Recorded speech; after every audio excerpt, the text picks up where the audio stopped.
Ayan, hello po. Magandang araw sa inyo. Ito po tayo ngayon. Ito paano ba magpa-pap smear? So, ano ang preparation?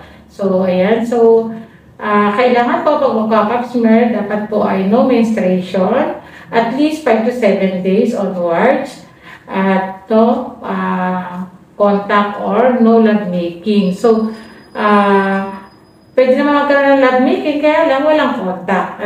So, hindi dapat magkakaroon ng tawag doon, yung tusok sa loob, no, ng matres o ng perta. Okay? So, ngayon po ay for pap smear si Mami Jency Marinay. So, siya po ay hindi buntis. Ang last menstrual period niya po ay March 4, 2024. So, yan. So, nagtiis siya na walang contact hanggat hindi na pap smear. So, gano'n lang talaga